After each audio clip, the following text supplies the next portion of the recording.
이런 당대표를 일단은 적극적으로 달랠 생각이 없는 거 아니냐, 윤석열 후보를 통해서 이런 평가까지 받고 있습니다. 윤석열 후보 오늘 발언 좀 더 구체적으로 들어보겠습니다.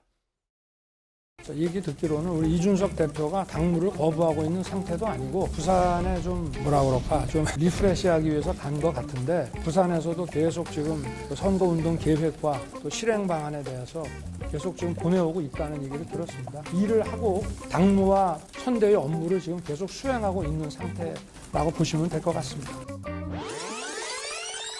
제가 요새 이 책을 좀 보고 있는데 제가 쓴 책도 아닌데 이거는. 아니지만 그래도 이거 좀 사인을 하나 좀 부탁드릴게요. 아이고야. 아이고. 아 고맙습니다. 근데 제가 이 책 보니까 배울 점이 너무 많고 제가 볼 때는 이거 뭐 여야 대선 주자들이 다 읽어야 될 것 같아요. 저는 후보와의 이견은 굉장히 적은 상태이고. 누가 갈등이 있다고? 갈등 없고 조만간에 다 잘 진행되고 있으니까. 네네. 안녕하세요. 저 윤석열 후보 아시죠? 저희가 시간 역순으로 한번 화면을 구성해 봤습니다. 오늘 윤석열 후보가 이준석 대표에 대해서 말한 여러 가지 메시지들이 있는데 중요한 말들이 많아서요. 이준석 대표가 당무를 거부한 상태가 아니다. 부산에 리프레시 좀 재충전하러 간 듯하다. 당무와 선대위 업무 계속 수행 중이다. 여기 빨간색으로 뭐 여러 그래픽 비판 목소리도 있긴 한데 이 세 가지 메시지 이도원 의원님 어떻게 평가하십니까? 그러니까 윤석열 후보가 이준석 대표가 저러는 거에 대해서 놀랐을까요? 전혀 놀라지 않았을 거예요. 그리고 며칠 전까지 김종인 전 비대위원장이 저렇게 목리를 부리는 거에 대해서 놀랐을까요? 전혀 놀라지 않았을 거예요. 이미 오래전부터 김종인과 함께 일을 하려고 얘기했을 때부터 많은 사람이 얘기를 했어요. 김종인과 일을 하게 되면 분명히 이런 상황이 올 거다. 지금 그대로 오고 있습니다. 이준석 대표와 일을 하면은 이런 상황이 올 거다. 그대로 됐어요. 하나 놀라지 않아요. 지금 윤석열 후보가 보기에는 김종인 위원장의 행동이나 이준석 대표 행동이나 똑같이 보는 거예요. 여의도 정치, 권력을 위해서는 수단 방법 안 가리고 남을 흔드는 여의도 정치 그렇게 보고 대응하는 거예요. 그러니까 하시오 이렇게 하는 거예요. 왜냐? 국민이 별로 거기 반응을 안 해요. 예. 마치 무슨 정치권은 김종인 위원장이 안 오면 난리가 나는 것처럼 당장 가서 무릎 꿇고라도 모셔와야지 이렇게 하지만 국민의 73%는 아니 김종인 위원이 뭐하러 들어오냐고 얘기하고 있어요. 특히 국민의힘 지지자의 80%는 필요 없다고 해요. 그게 국민의 생각이에요. 이준석 대표가 아무리 저래도 지금 대선의 전반적으로 큰 흐름에는 저는 별다른 영향이 없을 거라고 보고 자 내일이든 모레든 나오는 여론조사 결과 한번 보시죠. 예, 알겠습니다. 이도원 의원님, 제가 진행자 입장에서 좀 걱정이 돼서 그러는데 오늘 뭔가 작두를 타신 듯하게 좀 격양돼서 말씀하시는데 힘을 조금 빼시면 아닙니다. 방송을 하다 보면 너무 균형을 맞추다 보면은 꼭 해야 될 얘기를 못 하는 경우가 많아요. 제가 그동안 윤석열에 대해서는 충분히 비판했다고 봅니다. 이준석 대표도 김종인 위원장도 비판받을 때는 확실하게 비판을 받아야 돼요. 제가 말씀드리는 건 비판 수위가 아니라 조금 힘을 좀 빼셔도 된다 이 말씀입니다. 부산에 재충전하러 갔다. 당무 선대위 업무는 계속 수행 중이다. 무리하게 연락을 시도하지 않겠다는 게 윤석열 후보의 얘기인 것 같은데요. 근데 장해찬 평론가님, 아까 장 평론가님 봉합 얘기를 하셨잖아요. 근데 일각에서는 그럼 봉합을 얘기한 거면 윤석열 선대위에서도 뭔가 윤석열 후보가 직접 나서야 되는 거 아니야. 빨리 만나고 연락을 취해야 되는 거 아니야. 너무 여유가 있는 거 아니냐라는 비판도 있습니다. 근데 이 당내 갈등 봉합을 위해서 노력하는 것과 별개로 이 윤석열 후보가 국민들에게 일하는 모습을 보여줘야 됩니다. 그것을 또 포기할 수 없는 것이거든요. 오늘 충청 지역 이제 충남 일정을 소화하면서 윤석열 후보는 여러 취재진들의 물음에 지금 현재는 이 충남의 기업인들 만나고 경제인들 만나서 여러 가지 이야기를 듣는 게 나에겐 가장 중요한 일정이라고 말했습니다. 그리고 또 내일도 여러 가지 일정이 예고되어 있고 또 다른 지역도 가겠지만 선대위 구성 자체가 또 출범 자체가 또 경선이 끝나는 시기 자체가 민주당보다 다소 늦은 시기에 이 대선 후보가 선출이 되고 선대위가 구성되고 있는 과정 아니겠습니까?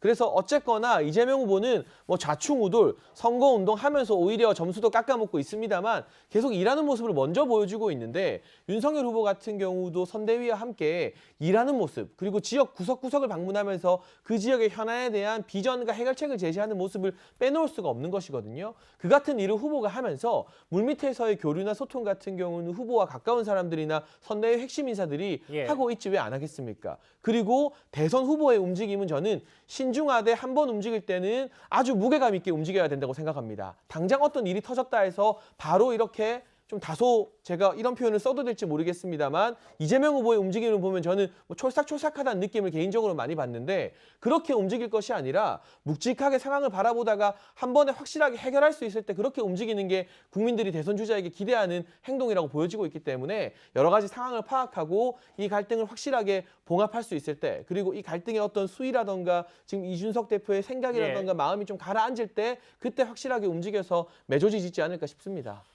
바로 반론 촐싹촐싹이란 말은 동의 안 하시죠? 하면서 예, 이승훈 변호사님. 네, 예. 그 표현이 좀 심한 것 같고 실제 이제 이재명 후보 같은 경우는 굉장히 유연성을 가지고 업무를 예. 진행하고 있고요. 실제 재난지원금이라든가 국토보유세라든가 여러 가지 국민들과 의견을 들어보고 그것에 대한 유연적인 대처를 하고 있거든요. 근데 이 부분을 뭐 철삭이라고 하는 건 좀 부적절한 것 같고 예. 윤석열 후보가 일하는 모습을 보여주겠다. 또 1분 1초가 아까워서 빨리 뛰고 있다 그러는데 국민들 입장에서 보면 집안이 편하지 않은데 지역 돌아다니면서 무슨 얘기를 한다고 해서 그게 들어오겠습니까? 일단 수신제계가 더 중요하다고 생각되고 이준석 대표는 분명히 새우이고 자신이 약자라고 했고 일정에서도 패싱당하고 전략에서도 패싱당하고 인사에서도 패싱당한다고 하고 있거든요. 그런다고 하면은 윤석열 후보가 자신이 이런 잘못된 부분이 있었는지를 파악하는 게 중요한 것이지 뭐 지금 전화하고 이런 건 중요하지 않거든요. 이런 부분에 있어서 계속 빨리 해야지. 지금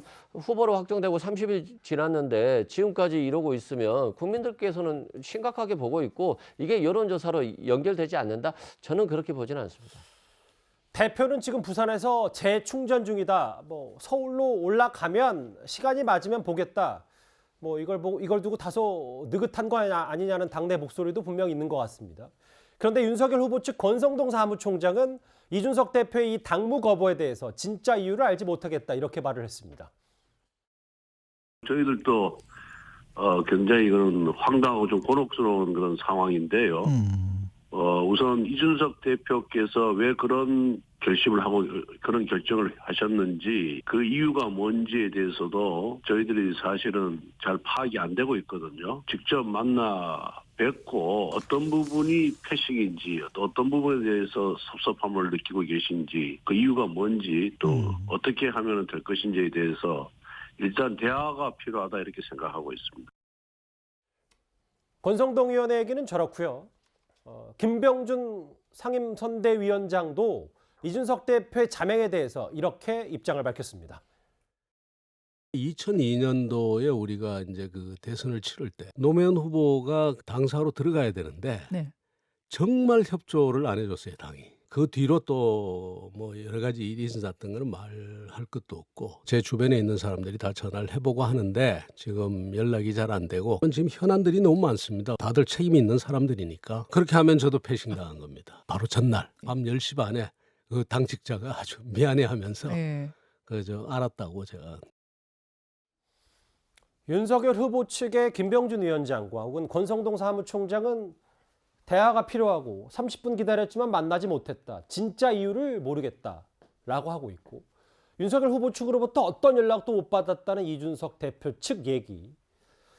아까 정 의원님이 봉합을 좀 말씀하셨는데 그러면 정 의원님도 직접 나서서 권성동 의원이나 사무총장이나 김병준 상임위원장에게 이준석 대표가 원하는 건 진짜 이거니까 이렇게 해서 한번 직접 만나봐라 라고 말씀하실 수 있는 건 아닙니까? 권성동 사무총장하고는 전화를 다 했습니다. 예. 이런 상황이 있는데 어떻게 최고위원인 제가 가만히 있었겠어요. 다 물속에서는 저희가 얘기를 하고 있는데요. 사실은 이준석 대표하고도 지금 그 구체적인 부분에 대해서 제가 그 내용을 모르기 때문에 사실 짐작은 하지만 구체적인 내용을 모르기 때문에 또 말을 잘못했다가 오해가 또 쌓일 수가 있기 때문에 핵심은 뭐냐면 그 두 분이서 만나는 게 제일 핵심인 것 같아요. 이준석, 윤석열 두 사람이. 네. 왜냐하면 다른 분들이 끼면 또 오해가 된다니까요. 그래서 두 분이 만나셔서 그 속에 있는 얘기를 진솔하게 해야지 그냥 겉에 떠도는 얘기 내지는 그냥 그 형식적인 의례적인 얘기만 하면 오늘날 같은 이런 사태가 벌어졌으니 점점 그러니까 제가 어제도 말씀드렸지만 진짜 좋은 형님, 좋은 동생 그런 같은 분위기로 마음속에 있는 얘기를 다 쏟아내야 된다고 저는 봐요. 왜냐? 지금 핵심은 뭐냐면 서로가 서로를 인정하지 않는 것이 아닌지라는 말들을 그 객관적인 저를 포함해서 옆에서 지켜보고 있는 그 생각들을 지도부에서도 하고 있고 또 많은 우리 당 그 사무처 직원들도 그렇게 생각하고 계시기 때문에요. 그 만나셔서 좀 속 시원한 얘기를 서로 하는 게 좋지 않나 저는 그렇게 봅니다. 사무총장한테도 그런 얘기를 또 했습니다. 예. 직접 만나면 좋겠다고 말씀을 해주셨는데 일단 이준석 대표가 바로 서울로 올라올 생각은 없어 보여서요. 이 사태가 장기화되는 건 아닌지 모르겠습니다.